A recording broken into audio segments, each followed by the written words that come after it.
My name's Dennis Hanwell. I'm the Mayor and Safety Director for the City of Medina, and we're going to talk today about a wonderful event coming to our community on June 21st called the Great Race.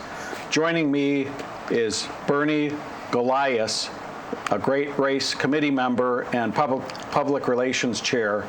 Bernie, welcome. Thank you, Dennis. It's a pleasure to be here. If you could tell us a little bit first about the Great Races, and then in particular about the Medina Great Race. Well, the Great Race basically for 2022 is going to be starting on June 16th, and that's going to be from Warwick, Rhode Island. It's going to be a 9-day race, and it's going to end in Fargo, North Dakota, roughly 2,300 miles. Yes, sir. But it's going to be stopping in Medina for a luncheon stop, and on June 21st, which makes it even more exciting to be part of this. Yes, sir. And we're very thankful and appreciative that we were selected of all the cities across the country to be one of the stops here. Well, there's, in those 9 days, there's a lot of stops, and it definitely is a privilege to be part of that because Yes, it's really a historical event. Right. Over the years, and there's a great history of the Great Race as well. Yes. And our historical downtown will blend right in with that. Absolutely beautiful. The architecture is perfect, and the Yes, people sir. are even more perfect. Well, great. Great. Tell us about the history of the event, where the various racers may come from. Well, this has been going on since 1983. There was two gentlemen that actually bought out the Great American Race back in the day, and that race took place from starting point like in Los Angeles. Yes, sir. It went from Los Angeles to, let's say, Indiana, Los Angeles to Florida, Los Angeles to here, Los Angeles. So that basically was their center point. Yes, sir.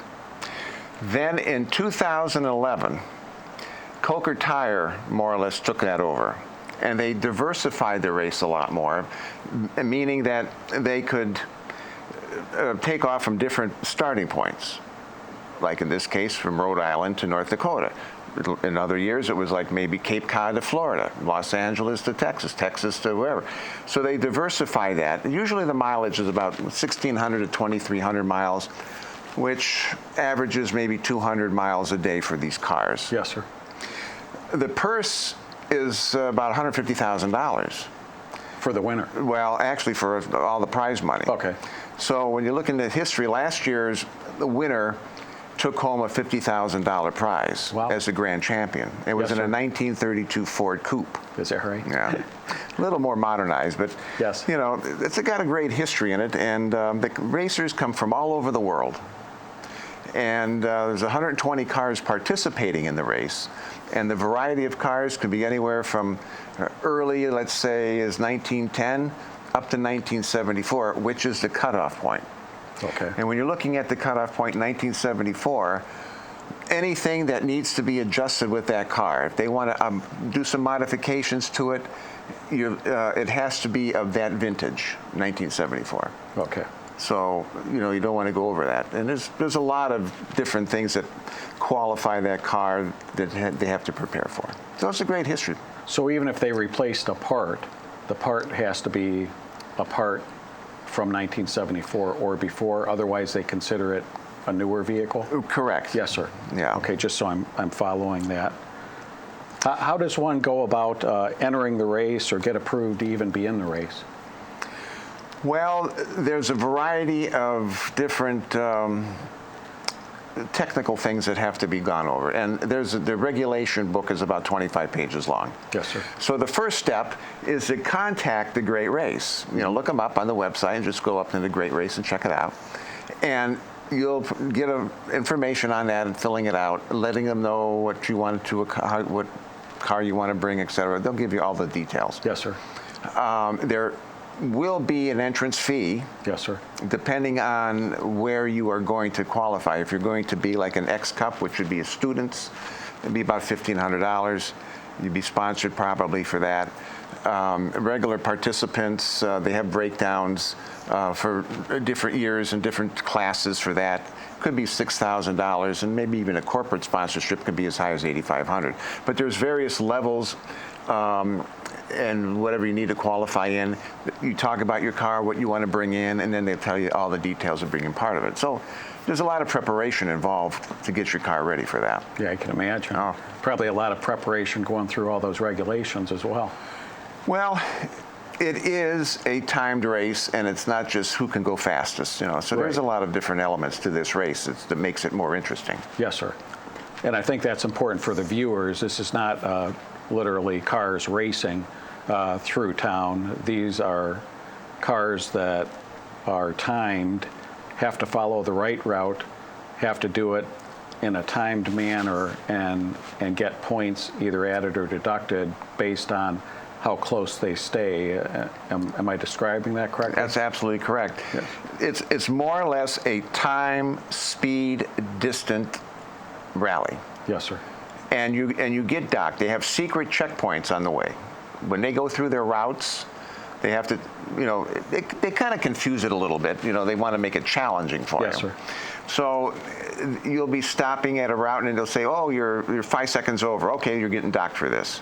You're 2 seconds too soon. Okay, you're getting docked for that." Last year's winner, I believe, was within 50 seconds. 50 seconds, not even a minute, of being that close to where they needed to be over that week. Yes, sir. So I mean, that was not an easy win. I mean, it wasn't that you got to speed it up or slow it down. I mean, it's you have a navigator and a driver, and you have support crews, and you have everybody else involved with that. But it is an instinctive ride, I'll tell you that much. Yes, sir. Yes, sir. And having been in a number of these, if you could describe for our viewers maybe the variety of cars that you generally see in one of these races. Well, last year there was actually a couple of early Hudsons, I believe 1916, 1917, in that area. Model A's are very popular. Yes, sir. There were some early Packards, Bentleys. There was a Mitchell, a Valet in different areas. So it could be a variety. But out of 120 of them, the midpoint would probably be around the early to mid 30s. Okay. So it's a very interesting thing. And is it all American cars, or would Bentley, there be some British? It depends. You would you'd have a Bentley in there. I believe there might have been a Rolls at one time. Okay. Even a fire truck was in there, La France and things like that. Oh, really? Yeah. Really? Yeah. But everything's geared to time. Yes, sir. So it's you can have the most powerful motor in it, and it's not going to make any difference. Exactly. I mean, you got to be within that certain thing. Otherwise, you get disqualified on a lot of issues. Yes, sir. So if you could talk about what it is that the criteria to actually win, then, just in a little more detail for us. Okay. Well, we already know that it's a time rally in that regards. Yes, sir. You really are not allowed to have a speedometer. In a sense, you cannot have anything analog. I mean, it has to be analog. Even your watch has to be analog. Can't be digital. Okay. So that's one thing that they make sure that you go through those things. They do a lot of different checks on your braking systems, your motors, your different things like that. You're not really allowed to use a GPS, only for emergency situations.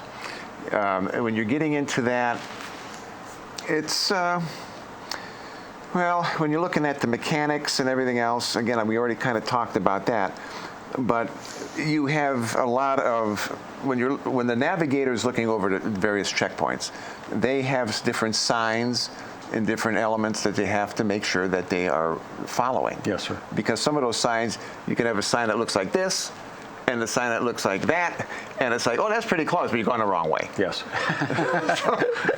So it's that's where it's a challenge. And of course, with your crews and everything else, you're allowed to have so many, pit stops. I don't want to say pit stops, but you can bring along different parts. Yes. So all that takes place with that.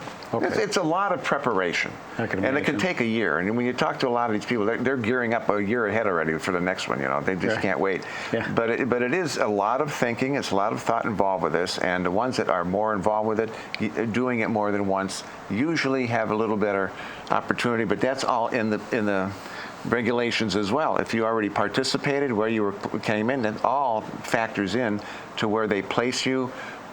Starting car 1, starting car 2, 25, 30, 50, 100, all that goes in there. It's all calculated. Right. And can you tell us how many cars are registered for this race? I believe there's 120. Okay. Wow. Yeah. And they don't all converge on the square at the same time? No, they take off about a minute within each other. Okay. And I believe they're going to be making that kind of stop as well. Yes, sir. Here in town. And I know they're here, as I understand it, for about an hour for their lunch break. Mm-hmm. So they arrive a minute apart, but then they leave a minute apart. So the ones that are here 61 minutes are going, and then a new round is coming in, or another car is coming in, and it just keeps rotating. Right, which gives everybody an opportunity to at least look at the cars. Yes, sir. Take pictures, maybe chat with them if they have time to chat. Right. They'd love to do that. I mean, it's a social event. Yes, sir. And it's a worldwide event. People want to be able to communicate and be able to show off their cars and be able to meet new people, and coming through Medina is one of the best decisions they made. Well, great. Thank you. We appreciate that.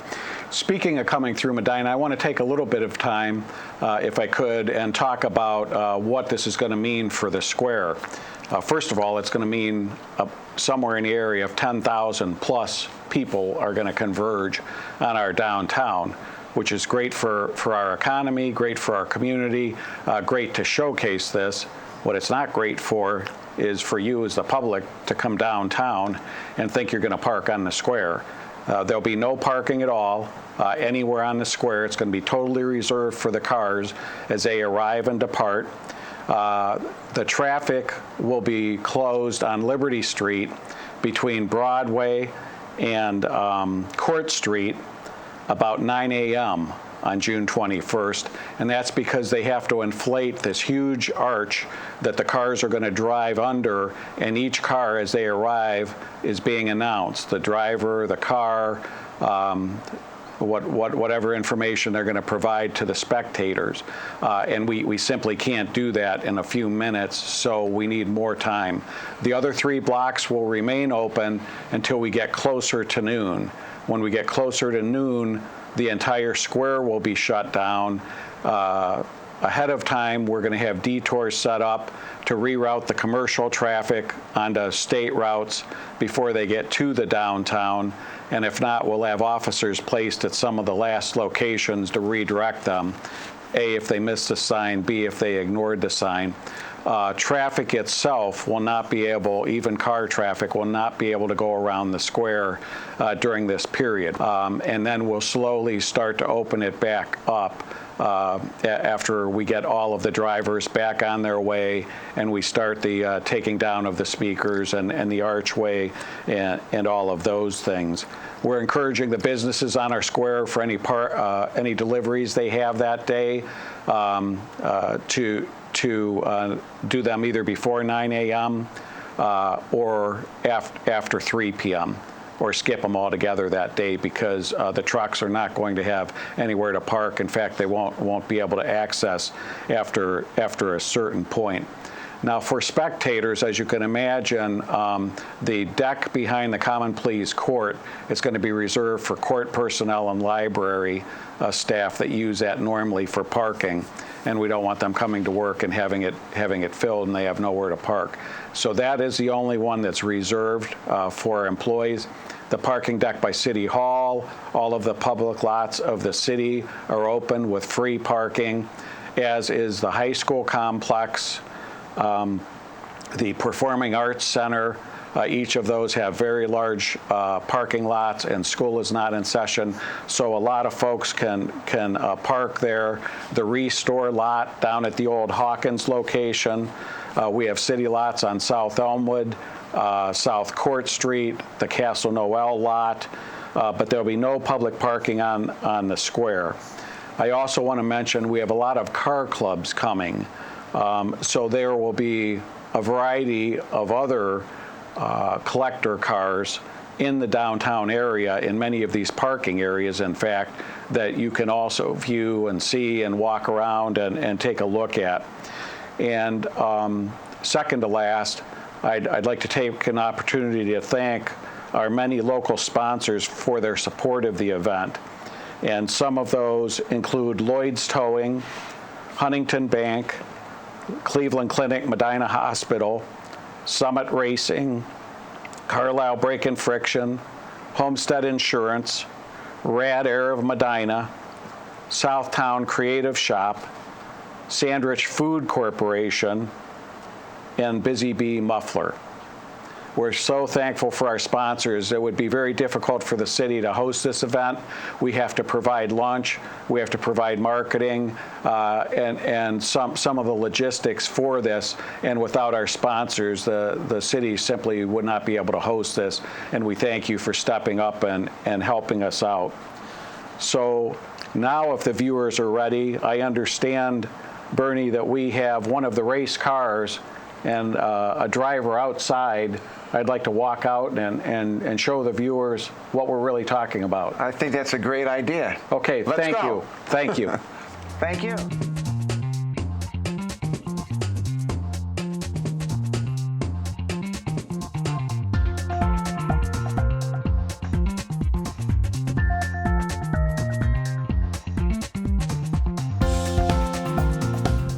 Hello, Bernie Golias, Public Relations Chairman for the great race coming through Medina, Ohio on June 21st. And with me is the Honorable Mayor Dennis Hanwell. Thank you, sir. We couldn't be more excited to host the great race here in Medina.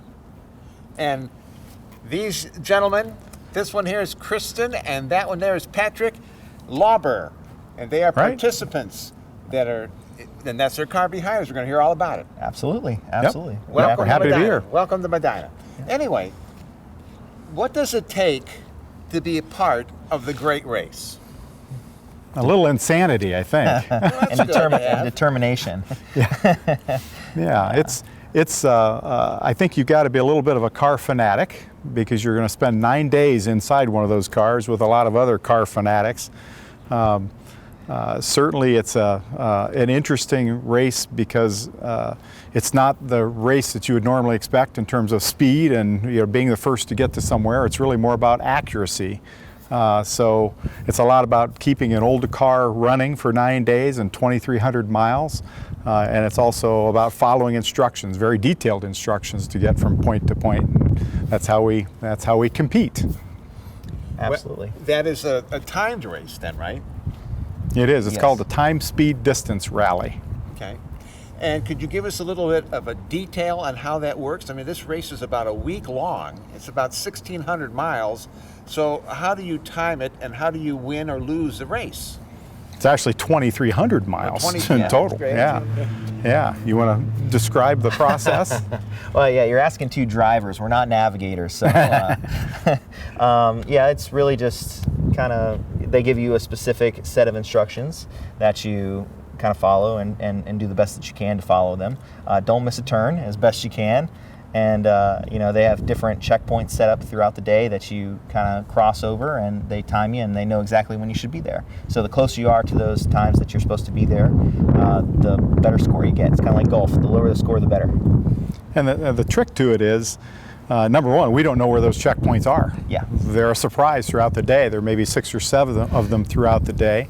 They know exactly when we should cross that particular spot if you followed all their instructions exactly. But their instructions may say, hey, turn right and go 35 miles an hour until you see this yield sign.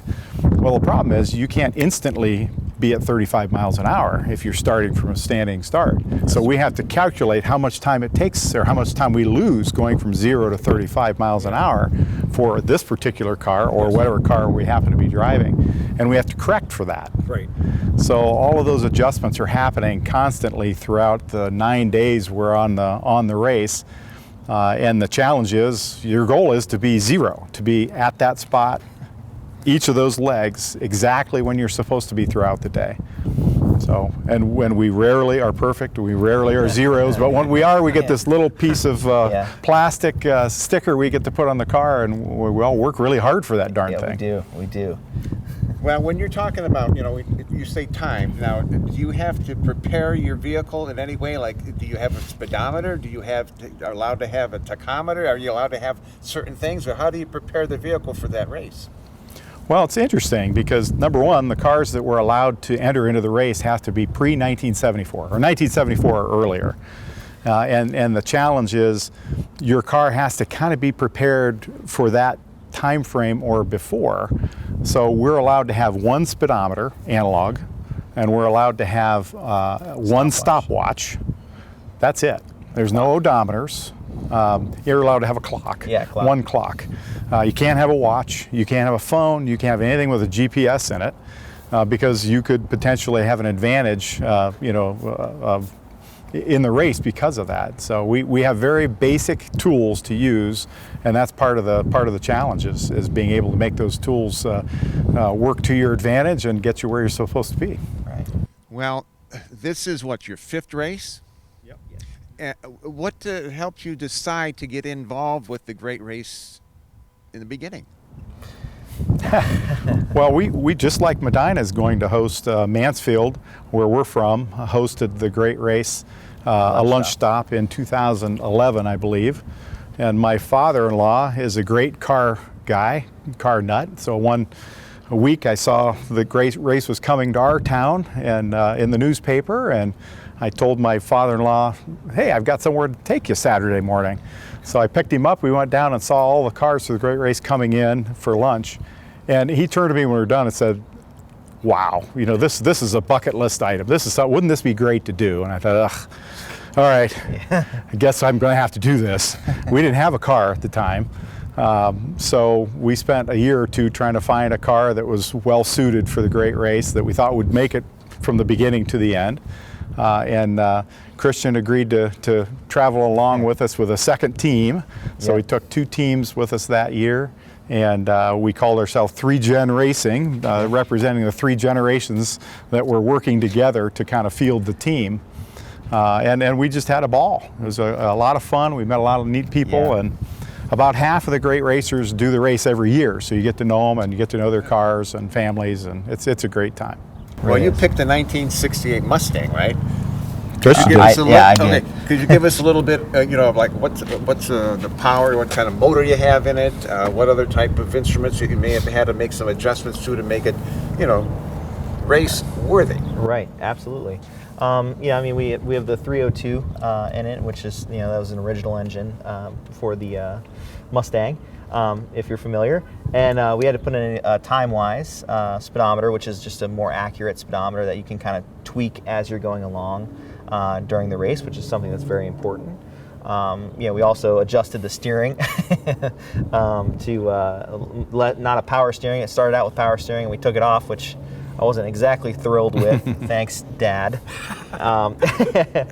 And we've kind of added just some other kind of small tweaks, creature comforts to kind of make it a little easier to drive for 2,300 miles. The goal is to keep them as original as you can. Yeah.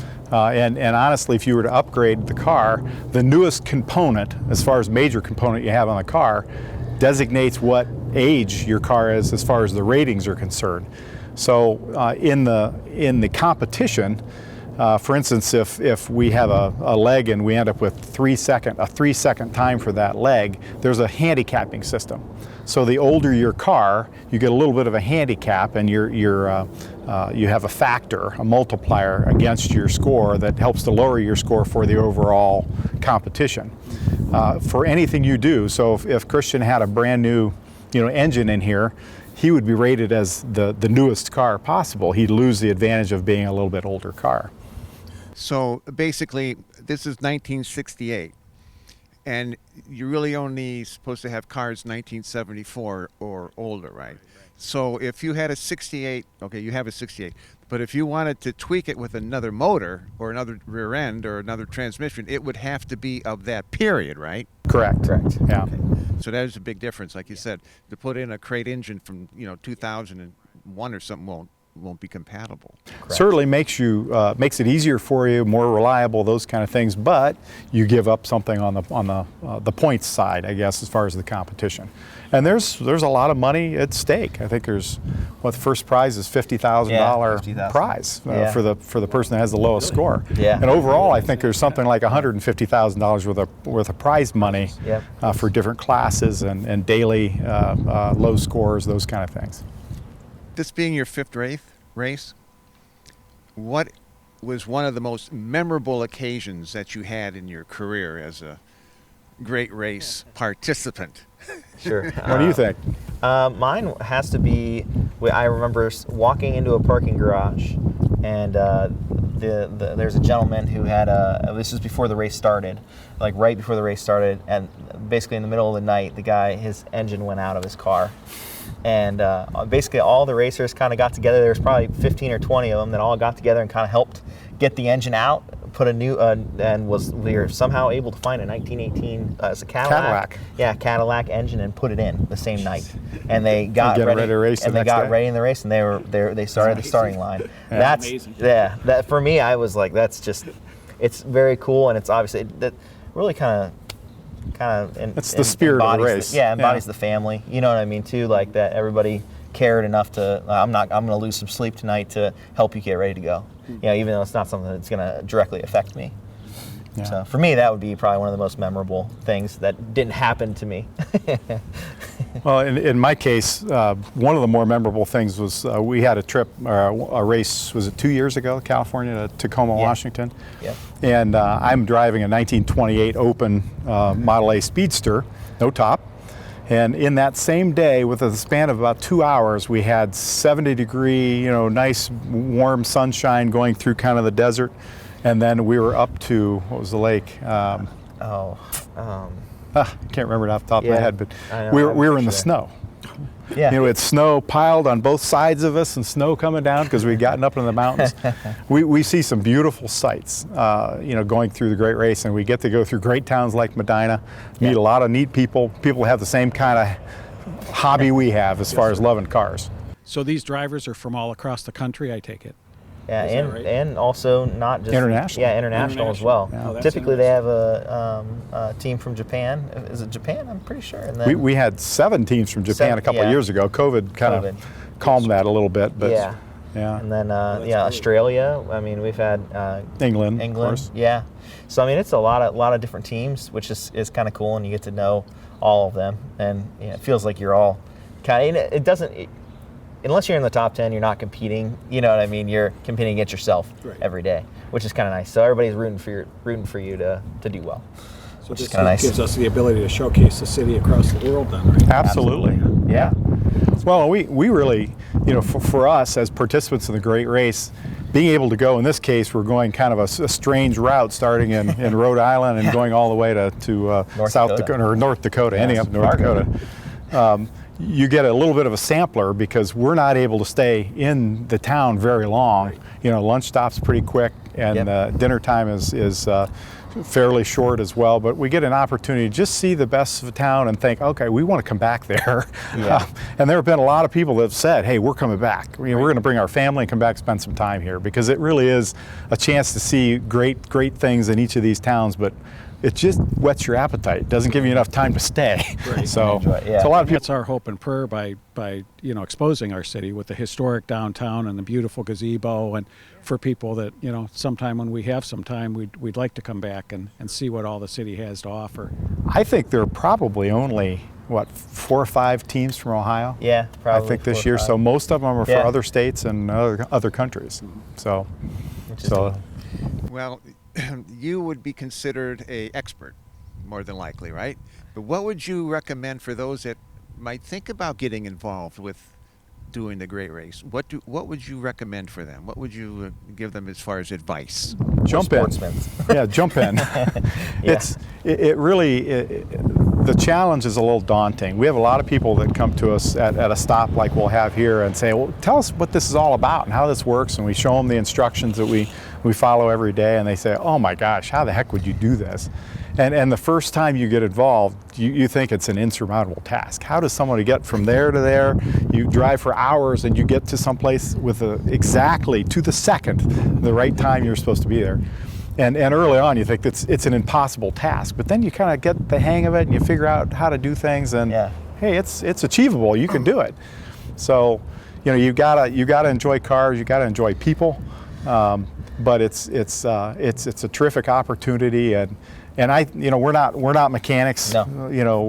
We're just car nuts, Yep. and we get lots of help along the way, not just from people on the Great Race, but people in towns like this that will come by and say, I see you got a problem with this. I got a shop down the road. If you need help, let us know. Yeah. And we've had that kind of repair. Yeah, Well, this last seriously. race we did. Yeah.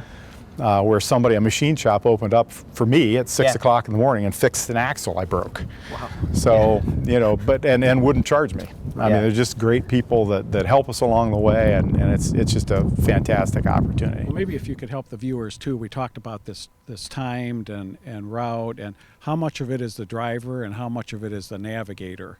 I guess It's all It's driver. all driver. Yeah, That's those what I was navigators. about to Yeah. Yeah, they're really just along for the ride. Is that right? No. We're hoping our navigators don't ever see this clip. His is in Virginia, mine's in Yeah. Florida, so we may be Yeah, safe. we might be all right.